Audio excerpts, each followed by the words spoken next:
Hey, Rick McBride with Century 21 McBride Realty Group. How are you guys doing? We have Paola here today. Hi. She's working hard. And Sarah is online monitoring the questions. So if you have any questions, just put them in the comments and she will pass them on to us. And of course, wonderful Destiny. I'm here. Camera. Anyway, today, wanted to talk about prices are down. Is it time to invest? So prices aren't way down. They're kind of more flat. They're like just a little bit down. But they're not going to go this way. It's not going to tank again. The reason it isn't going to tank again is because it tanked in 2008 because of a major loan crisis. People had loans that couldn't pay them. Anyone who has a loan today typically can pay it unless something normal like they lose their job or something like that. But as far as people getting loans that couldn't afford them, nobody got loans that they couldn't afford. So we're not going to see a tank. You're just going to see a typical economic cycle. So yeah, prices might go down a little bit more, but they're not going to go down enough to matter. However, could go up as we talked about yesterday because we're in Florida, right? In Florida, everybody's moving to Florida. And like I said, we don't talk politics, but I bet you we're going to see a bunch of newer people moving to Florida now. Okay, so Florida, I like to say we're the wild, wild west. That's why I love this state. Anyway, prices are down. It's always time to invest. There's never a bad time to invest, but now is a really good time to invest in real estate. So if you've got your 401k, you got your stock portfolio, you got all this stuff, great. But why not diversify in real estate? Do you know that Forbes 100 top 100 richest people, over 75% of them made their money in real estate?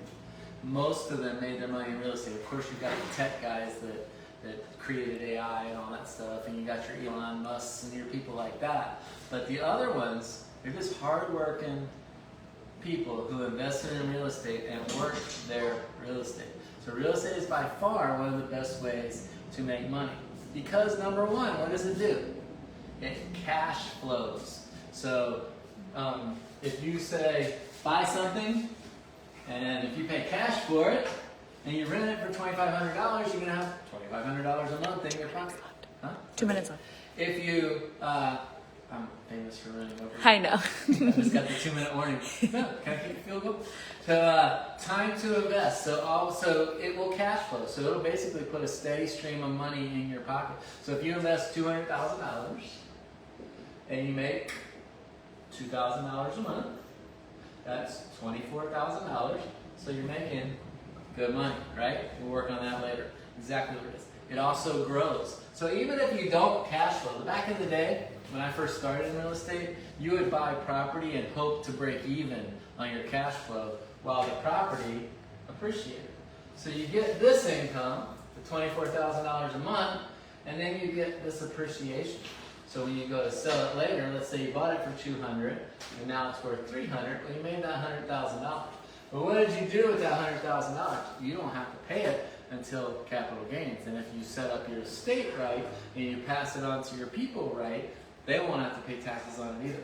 The other thing is you get this magical deduction, and it's called depreciation. So you take this $200,000 and you depreciate it over time. So on your taxes, for instance, on that $200,000, you're going to get a depreciation of 27 and a half years. So you divide, we'll do this at a later date, but it's 2,000 divided by 27 and a half, right? So let's call it $3,000. So you get a $3,000 deduction on your taxes, poof, off the top, just magic, okay? Now that does create a bigger capital gain, but we don't care about that because we're going to set our estate up right so that nobody has to pay capital gains on that, right? So you're also going to get that steady long-term return. And then there's two types of rentals that you can do, especially in Florida. You can do a long-term rental, which is my favorite. I prefer long-term rentals. See, a long-term rental, what's going to happen? If you're getting this $2,000 per month this year, the next tenant you're going to get $2,100. The next tenant you're going to get $2,200. It's going to go up, up, up, up, up, up, up. But what's not going to go up? Your expenses. I mean, they'll go up a little bit. Your plumber's going to cost a little more or whatever. But your loan isn't going to go up if you take a loan. If you pay cash, who cares? You're just getting a higher rate of return on your investment. Destiny's smiling, I don't know why, but it must be over. So then you can also do around here short-term rentals.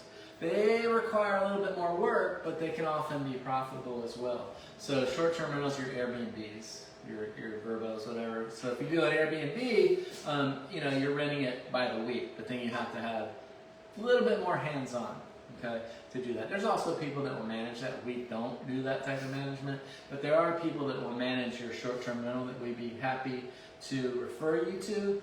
And then, but we do property management for longer term rentals, and we'd be happy to do that. So that's another thing.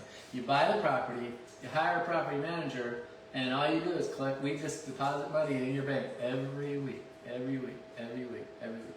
The next one tomorrow, we're going to go over how you can actually buy investments. What are your tools and your methods for doing it? Because there's all kinds. But if you have even considered investing in real estate, the answer is yes. If you don't have $200,000 laying around, the answer is yes. If you don't have anything laying around, the answer is yes. We can make it happen.